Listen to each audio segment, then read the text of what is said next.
मतलब सरकार के इरादे स्पष्ट हैं कि इस बार जो ये वर्ष नियुक्तियों का वर्ष नहीं होगा। अगर नियुक्तियों का वर्ष होता तो कम से कम उन्हें बिल्कुल सही करे, इसमें गलत क्या है? आप भी मांग करिएगा। बिल्कुल बोल रहे कि बेरोजगारी भत्ता नहीं दिए तो कम से कम भैया योजना ही दे दीजिए 2500 रुपए। बिल्कुल, इसमें क्या बुराई है बताइए? आज भैया लोग भी तो घर चलाते हैं, वे भी तो कहीं ना कहीं मानसिक यातनाओं को झेल रहे हैं। बरसों बरसों तक कॉलेज में अध्ययन करते हैं, कोचिंग संस्थानों में अध्ययन करते हैं और फाइनली उनको जब सुविधा नहीं मिल पाती है, नौकरियां नहीं मिल पाती हैं, तो उनके पास भी एक हताशा भरा जीवन होता है। तो ऐसी परिस्थितियों में भैया योजना सम्मान भी मिलना चाहिए। कितना मिलना चाहिए वो राशि? कम से कम एक संतोषजनक 4-5 हज़ार रुपये तो मिलने चाहिए, जिससे कम से कम एक स्कॉलरशिप के। कहाँ से लाएगी जयराम जी? मैया तो ये जब आप मैया सम्मान योजना में आप नहीं समझे तो बाकी भी आपको समझना चाहिए।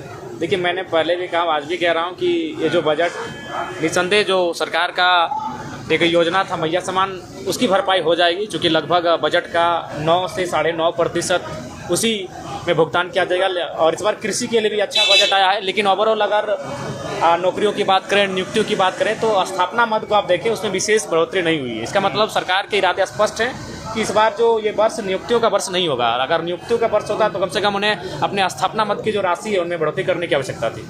लेकिन जिस तरह से मैया सम्मान योजना में जितनी रकम चाहिए थी 56 लाख से अधिक लाभों को, उससे बहुत कम है, करीब 10 लाख कट जाएगा ना। देखिए, अभी धीरे धीरे जैसे समय बढ़ेगा तो बहुत सारे तर्क देकर उनका कटौती किया जाएगा। उनके बहुत सारे ऐसे सरकार प्रावधान खोजेगी जिसमें कि जो लाभुक हैं, जिनकी संख्या शायद 50 लाख के आसपास है, उसे निश्चय ही कटौती किया जाएगा। जयराम जी, निशिकांत दुबे बोल रहे हैं कि झारखंड को इस्लामिक राज्य बनाया जा रहा है। देखिए, सबसे पहली बात, निशिकांत दुबे जिस क्षेत्र से आते हैं उस क्षेत्र में हम कभी रहे नहीं है, उतना उस परिस्थिति को जानते नहीं। झारखंड क्या है कि पूरा झारखंड एक नहीं है। भौगोलिक दशा से अगर हम लोग पढ़ें, सांस्कृतिक दृष्टिकोण से पढ़ें, हम संवैधानिक दृष्टिकोण से एक हैं, लेकिन अगर भूगोल की बात करें, संस्कृति की बात करें, थोड़ी थोड़ी भिन्नता मिल जाती है। कहीं एसपीटी कानून है, कहीं सीएनटी है, तो कहीं विल्किंसन कानून है, तो पलामू का क्षेत्र फिर एक विशेष रखता है, तो छोटानाग थोड़ा विशेष है, कोल्हान थोड़ा विशेष है, संथाल थोड़ा विशेष है। तो जब आप उस भौगोलिक स्थिति में बसबसाव करेंगे, रहेंगे, अध्ययन करेंगे, तभी उस विषय में हम कह पाएंगे। आपने कल सवाल अच्छा जयराम जी, क्या आपको लग रहा है आदिवासियों की संख्या क्या घट रही वजह है? कि युवाओं पर ध्यान नहीं दिया जा रहा है? हमें लगता है कि सरकार युवाओं को लेकर गंभीर नहीं है और मुझे लगता है ये बहुत ही खेदजनक है। धन्यवाद। थोड़ा सा टाइम कि आदिवासी मूलवासियों के लिए बजट में कुछ नहीं है। नीचे कर लो भाई। देखिए, हमारे माननीय विधायक चंपाई सोरेन जी पिता समान रहे हैं। हम लोग हमारे साथ भी थे कभी, और उस वक्त भी वो हमेशा आदिवासियों के बारे में बात करते थे। मगर आलोचना करने के लिए केवल आलोचना नहीं होना चाहिए।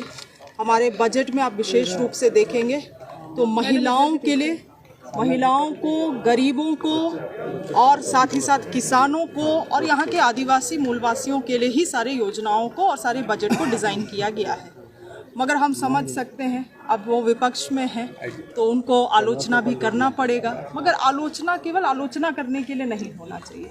मैम, आप मंत्री भी हैं, पलायन यहाँ के लिए बड़ी समस्या है, तो क्या लगता है रोजगार की दिशा में भी के बजट? देखिए, पलायन बहुत बड़ी समस्या है इस राज्य में, और विशेष रूप से हमारे जो राज्य के लोग हैं जो पारंपरिक खेती से जुड़े हुए हैं, उनको अब प्रोग्रेसिव खेती बाड़ी में हम लोगों को कैसे जोड़ना है, वो हमारे विभाग का सबसे बड़ा चुनौती है। और उसी के लिए हमारे बजट, योजना और रिसर्च, नॉलेज ट्रेनिंग, सारी चीज़ों को उन्हीं मुद्दों को लेते हुए डिज़ाइन किया जा रहा है। मैम, बजट में क्या स्पेशल है कृषि विभाग में? क्या स्पेशल है? कुछ खास बात बजट में है? आप देखेंगे तो स्पेशल हमारे पास इरिगेशन को लेके हैं। पहले हम लोग भूमि संरक्षण से इरिगेशन के रूप में तालाब का जीर्णोद्धार करते थे, डीप बोरिंग देते थे और पर्कुलेशन टैंक वाटर हार्वेस्टिंग के लिए करते थे। अब हम लोगों ने नया बिरसा पक्का चेक डैम भी लाया है योजना। आप जानते हैं कि पूरे झारखंड भर में पेरिनियल रिवर्स बहुत अधिक मात्रा में है। पेरिनियल रिवर्स में छोटे लूज बोल्डर के चेक डैम बना के पानी को कैसे रोकना और उन पानी को खेतों तक पहुंचाने के लिए इस योजना को विशेष रूप से लाया गया है।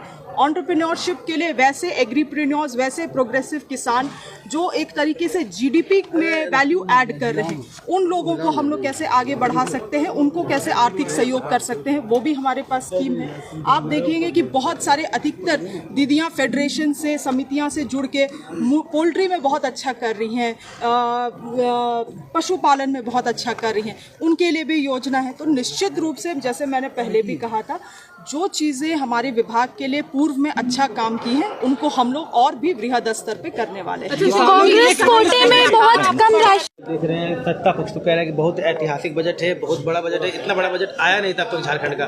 देखिए, समय के अनुसार सब परिवर्तन होता रहता है। अब आप देख सके होंगे कि राज्य सरकार जिस तरीके से बजट लाए हैं, इसमें युवाओं का अपेक्षा ज़्यादा था, महिलाओं के प्रति अपेक्षा ज़्यादा था, अन्य वो अपेक्षाएं थी, कहीं ना कहीं राज्य सरकार उसको कमज़ोर करने के काम किया है। ये निराशाजनक बजट है, जिसे राज्य के हित के लिए नहीं बल्कि वो अपने हित के लिए बजट को पेश करने के काम किए। और हम समझ सकते हैं कि आज भारतीय जनता पार्टी सरकार को इस चीज़ को बतलाने के काम कर रही है कि राज्य में जो आज विकास की गति तेज होनी चाहिए, क्योंकि हेमंत सोरेन जी का ये दूसरी बार है और हमें लगता है कि दूसरी बार में हेमंत सोरेन जी अच्छे तरीके से राज्य हित में, युवाओं के हित में और बेरोजगारी के हित में कार्य करने के काम करते। लेकिन जहाँ तक जो हम लोगों ने देखा, वो कहीं न कहीं वो विकास अहित कार्य के लिए बजट लाया गया है। ये बजट पूरी तरीके से निराशाजनक है। आपने महिलाओं की बात की, महिलाओं की उम्मीद की बात की, और सबसे ज़्यादा तो एलोकेशन उसी के लिए है, उसी डिपार्टमेंट के लिए, सोशल जस्टिस के लिए। देखिए, वो करने से नहीं होगा। बजट में पेश कर देना और ये कर देना कोई बड़ी चीज़ नहीं है। आप देखे होंगे कि आज युवा बेरोजगार है, युवाओं के लिए कुछ सोचा नहीं गया, और युवाओं के लिए अगर सोचा जाता तो हम कहते कि हाँ, राज्य हित में और विकास हित में बजट लाई गई है। ये पूरी तरीके से निराशाजनक बजट है, राज्य हित के लिए बजट नहीं है। इरफान अंसारी जी माननीय मंत्री हैं और बहुत ही इस सदन में हल्की बात करते हैं और बाहर में भी उनको हमेशा सुर्खियों में रहने की आदत है। अगर माननीय निशिकांत दुबे जी ने ये बात को रखी है तो इसको गंभीरता से लेना चाहिए। इसमें हमेशा हिंदू मुस्लिम करने की क्या आवश्यकता है? हाउस में भी क्या, हाउस में उसके उठाएंगे क्या इस मामले को लेकर? जहाँ भी जरूरत पड़ेगा, जहाँ भी अन्याय होगा, उसके खिलाफ जरूर बात को बुलंदी से रखेंगे। 3D बजट कैसा लगा? ये बजट जो देखने को मिला, ये अपने आप में कोई नयापन नहीं है। आप देखिए कि 55 लाख महिलाओं को अगर 2500 रुपया प्रति माह देना है तो लगभग 16,000 करोड़ से ऊपर का बजट आता है। तो 13,000 करोड़ का प्रावधान दिया गया। इसका मतलब कि फेज वाइज ये सरकार मैया योजना का आकार को कम करने जा रही है। परसों ही पलामू में और लातेहार जिला में 1 लाख से ज़्यादा मैया योजना को काट दिया गया। तो सरकार धीरे धीरे अपने एजेंडा से भटक रही है। उन्होंने चुनाव के पूर्व और राज्यपाल के अभिभाषण में ये बात कहा था कि झारखंड में सभी महिलाओं को, उन्होंने कोई टर्म्स एंड कंडीशन नहीं दिया था, सभी महिलाओं को 2500 रुपया हर माह देगी।